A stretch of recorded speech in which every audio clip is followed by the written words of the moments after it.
Tonight, Fox 59 shows you a dramatic demonstration. This is incredible. You are going to see two fires with two very different results. There is a flame war raging right now in Indiana over a small life-saving device that could be put in homes right now. Fox 59 Walt Mack investigates. Some people don't think it's worth the cost. We want you to decide.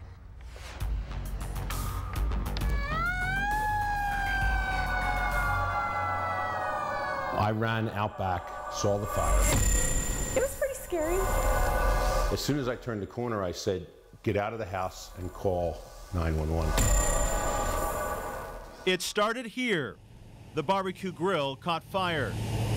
And that went up rapidly. Flames shot up through the deck. Neighbors took this picture of Bob and Jeannie Gordon's porch turning into a fireball. And the entire back of the house was on fire. One picture the Gordons still have burning in their memory is how quickly the fire moved through their house. The fire moved so fast, and then the front dining room window blew out. It didn't take long to just say, this is gone. Now, as the Gordons rebuild, some people believe this piece of fire safety equipment should be a required part of the picture. Residential fire sprinklers. You can see that we have sprinklers in an area here that will be the kitchen. The living room will see sprinklers. As a former chief deputy with the State Fire Marshal's office, Mark Riffey believes in residential fire sprinklers. These sprinklers have an activation time similar to that of a smoke detector. They operate immediately when the fire happens. These are designed to prevent what we call flashover. These sprinklers are designed to provide you time to get up in the event of a fire and get out. Now, Riffey is the vice president of Ryan Fire Protection and installs home sprinkler systems. He is also lobbying to make sprinklers mandatory in new home construction in Indiana. It's a difference between surviving a fire and perishing in one.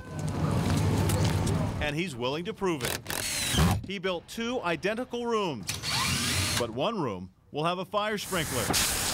Now, with the help of the Noblesville Fire Department, the room without the fire sprinkler is set first. 10 seconds. In 10 seconds, smoke starts to fill the room.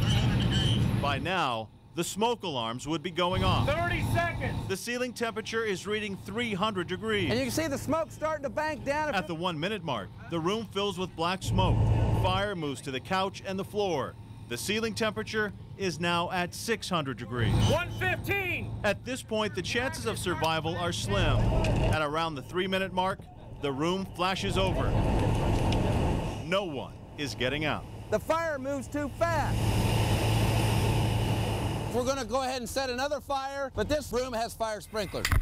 The clock starts as soon as the curtain is set on fire. At the ceiling, it's 5 seconds into the fire, and it's already 200 degrees. The smoke alarms would be going off by now. It's now 20 seconds in. The room temperature now is 400 degrees. The liquid in the little glass bulb is starting to heat up and expand, and it's about to burst. 45 seconds, the sprinkler's now operated.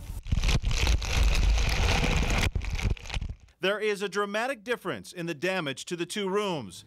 Now watch the two rooms together from the moment the fires are set. The sprinkler room clearly buys you more time to get out if you don't get out when the smoke alarms go off. But Riffey has a battle on his hands. Builders don't want to be forced to put in sprinkler systems. Not in my opinion. Rick Wadja is the CEO of the Indiana Builders Association.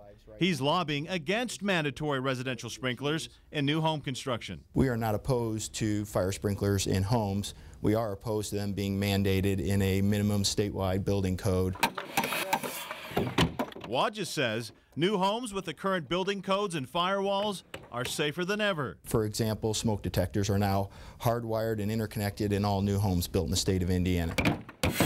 He says a big reason Indiana home builders are against mandatory fire sprinkler installation is because of the cost. We have seen from estimates out in the field that adding a fire sprinkler system to a single-family residence would cost Hoosier families anywhere between $6,000 and $13,000 per house.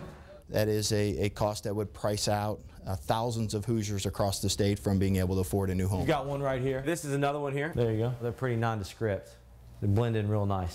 Tony Noble says it buys him peace of mind. The goal of those is to contain the fire and let you get out. And so, you know, just one more added layer of safety and security. The Gordons don't know if fire sprinklers would have made a difference for them. In terms of the sprinklers slowing the fire and saving lives, that could be a benefit.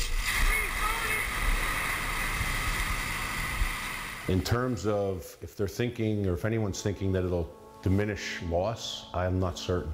But there was one thing they didn't hear during the chaos of the fire. We did not hear our smoke detectors go off, and we didn't hear our alarm. Nothing went off. Bob thinks it's because they were all able to get out of the house before the smoke alarms went off. We have another one right here. Their new house will have 3 times as many smoke alarms, with the hope they won't have to picture any more terrifying moments like this.